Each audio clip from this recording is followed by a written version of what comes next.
अगर आप BCom second year के स्टूडेंट हैं तो ये वीडियो और ये सीरीज़ बिल्कुल आपके लिए है। आप इस सीरीज़ से जुड़ने के लिए आप हमारे चैनल को सब्सक्राइब करिए, बेल आइकन प्रेस करिए ताकि आने वाले वीडियो का नोटिफिकेशन आपको टाइम टू टाइम मिलता रहे। तो इस क्लास में हम लोग पढ़ेंगे 4 फीचर ऑफ शेयर को। इस वीडियो को शुरू करने से पहले आपको मैं बता देता हूँ कि मैंने 2 वीडियो अपलोड कर दिया है, आपको देखना चाहिए उसे जाकर। ठीक है, तो आइए आज की क्लास को शुरू करते हैं।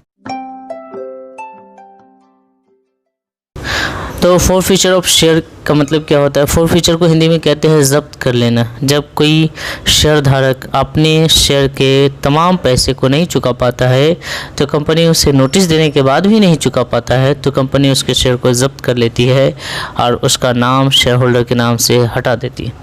जब्तीकरण को समझेंगे, डिस्कस करेंगे हम लोग फटाफटी से।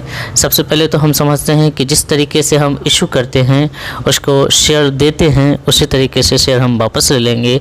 जब हम देते हैं तो शेयर कैपिटल, हमारा जो कैपिटल है वो क्रेडिट में होता है और जब हम वापस करेंगे तो वही शेयर कैपिटल डेबिट में चला जाएगा। ठीक है, इतनी बात आप समझ लीजिए कि किसी भी चीज़ का जब अपोजिट होता है तो जो क्रेडिट था वो डेबिट हो जाएगा और जो डेबिट था वो क्रेडिट हो जाएगा। ये बात आपके दिमाग में आना चाहिए।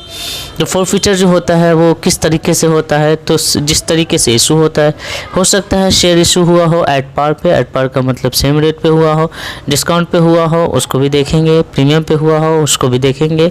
ठीक है, किस तरीके से तीनों कंडीशन को हम फॉलो करेंगे।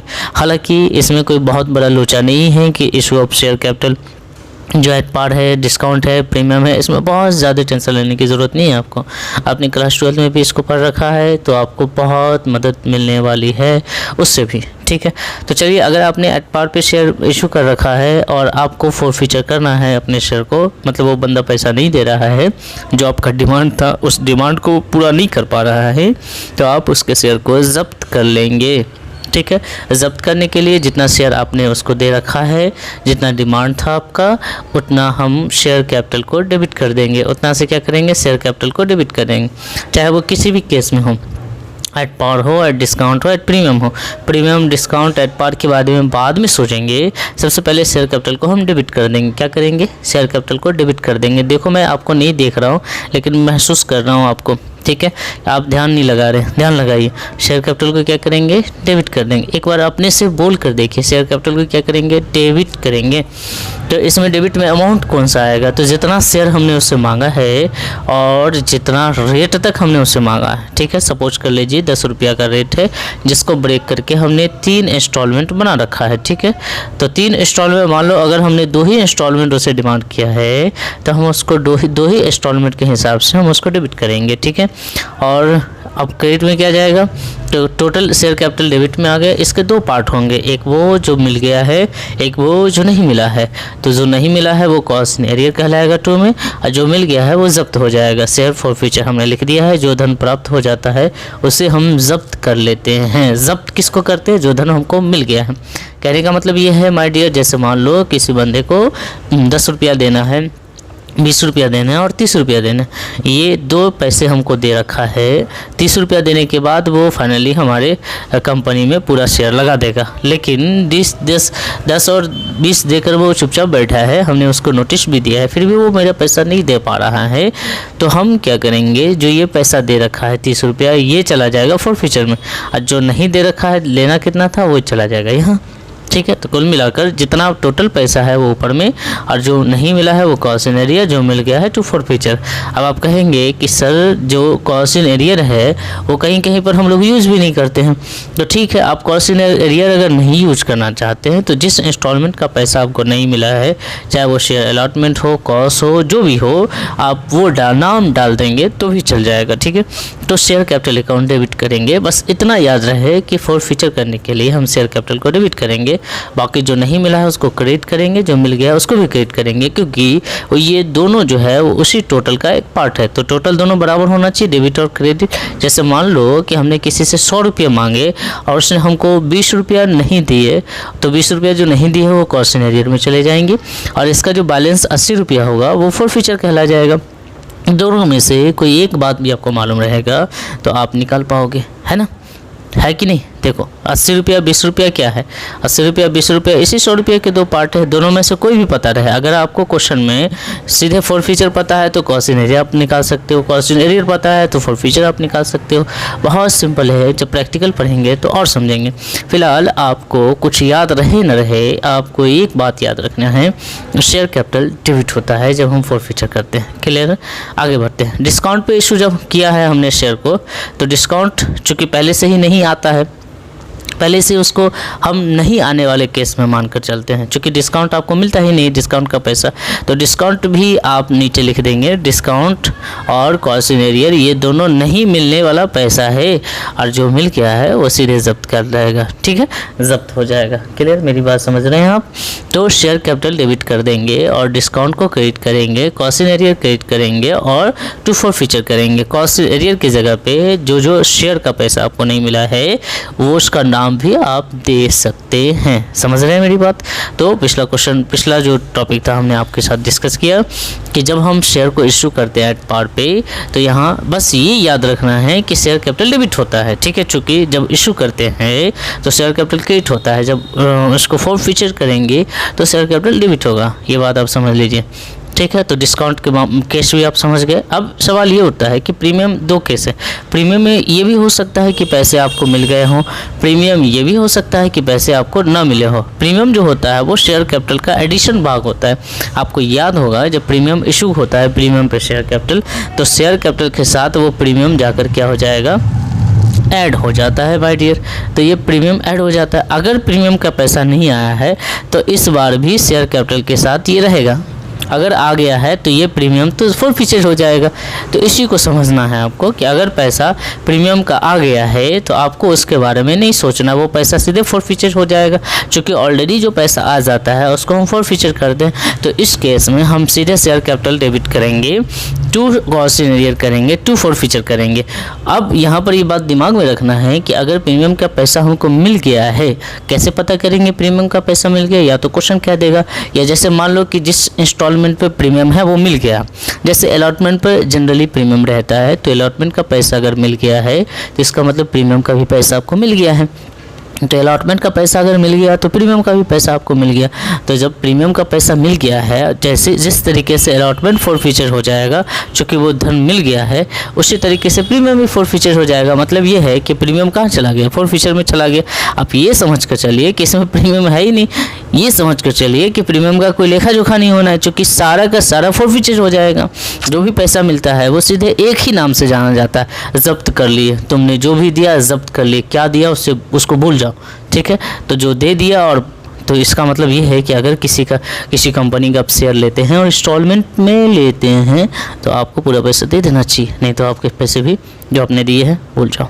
ठीक है, मैंने लिख भी दिया, जो धन प्राप्त हो जाता है उसे जब्त कर लेते हैं, जो रकम प्रीमियम से प्राप्त हुई है वो भी इसी तरीके से जब्त हो जाएगी। ठीक है, तो भाई ये नोट्स भी आपके लिए काफ़ी उम्दा है, बहुत अच्छे से मैंने लिखा भी है। ठीक है, समझ रहे? अगर प्रीमियम का पैसा आपको नहीं मिला, जैसे नहीं मिला, तो यहाँ पर क्या हो जाएगा, शेयर कैपिटल और सिक्योरिटीज प्रीमियम साथ में आ जाएगा। ठीक है, और ये दोनों डेबिट हो जाएगा चूँकि शेयर कैपिटल के साथ प्रीमियम अटैच रहता है। हेलो, समझ रहे हो जी? तो शेयर कैपिटल के साथ प्रीमियम क्या रहता है, अटैच रहता है, इसलिए शेयर कैपिटल के साथ इसको डेबिट करेंगे। कॉस्ट इन एरियर और फोर फीचर क्रेडिट रहेगा। बस इतना तो याद रख लो भाई मेरे कि share capital debit, cost in arrear और शेयर फोर फीचर क्रेडिट, इतना याद रखो। बाकी चीज़ें ऊपर नीचे इसमें जैसे जैसे हमको समझ में आएगी वैसे वैसे क्वेश्चन के अकॉर्डिंग चलेंगे तो करते चले जाएंगे। ठीक है भाई, तो यहाँ तक तीन ही केस आपको ज़्यादा पढ़ना नहीं है, ज़्यादा समझना नहीं है। शेयर कैपिटल दो बातें बस याद रखिएगा, शेयर कैपिटल डेबिट होता है, कॉस्ट इन एरियर जो पैसा नहीं मिला और जो मिल गया दोनों क्रेडिट हो जाता है। टोटल पैसा ऊपर और जो दो पार्ट है इसके, जो नहीं मिला और जो मिला वो नीचे, बस बराबर हो जाएगा। ठीक है, अब भाई कभी कभी क्या होता है कि इसको रीइशू भी करते हैं, जब्त किए गए अंशों को हम लोग रीइशू भी करते हैं, नीलामी करते हैं इसका। तो कुछ बातें आपको नोट ले याद रखना है। ठीक है, ऊपर जो पढ़ा हुआ है वही चीज़ें हमने लिखा है, नोट्स मिलेगा तो पढ़ लीजिएगा। We show the forfeiture account under the balance heading of share capital. जब फोर फीचर होगा तो उसको हम शेयर कैपिटल के नाम से इसे शो करेंगे, ये बात तो जानते ही है। When a company reissue only part of the forfeiture share then will transfer only the profit related to the share part of the series of capital. आप जानते हैं कि जब शेयर फोर फीचर होता है उस समय आपको प्रॉफिट मिल गया, नहीं मिल गया भाई, आपने शेयर भी वापस कर लिए और उसको पैसे भी नहीं दिए, और जो पैसे उसने दे रखे थे वो वापस जब्त कर लिए।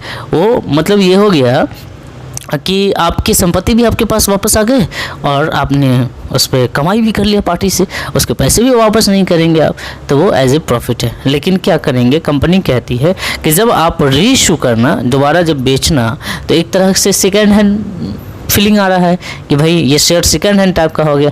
तब आप क्या करना है कि जितना आपने अगली पार्टी से, पिछली पार्टी से ले रखा है, उसको आने वाली पार्टी को उसमें से कुछ छूट दे देना भाई। देने का मन है तो दे देना, नहीं देने का मन है तो चलो, पार्टी अगर फंस जाए, पूरा पैसा देने को रेडी है, ज़्यादा भी देने को रेडी है तो ठीक है, चलो ले लेना, लेकिन दे देना थोड़ा सा उसमें से डिस्काउंट, ठीक है। अभी क्या है, अभी दिमाग में क्या चल रहा है, दिमाग में ये चल रहा है कि भैया वो तो शेयर कैपिटल भी वापस कर लिए और पैसा जो बंदे ने दे रखा था वो भी छीन लिए, वो भी जब्त कर लिए, चाहे वो प्रीमियम पे भी दे रखा था वो भी जब्त कर लिए। तो जब हम री इशू करेंगे तो इसका कहने का मतलब ये है कि जैसे मान लो 1000 शेयर हमने फोरफीचर किया, अब 1000 में से मात्र हम 600 शेयर ही री इशू कर रहे हैं, क्या समझना।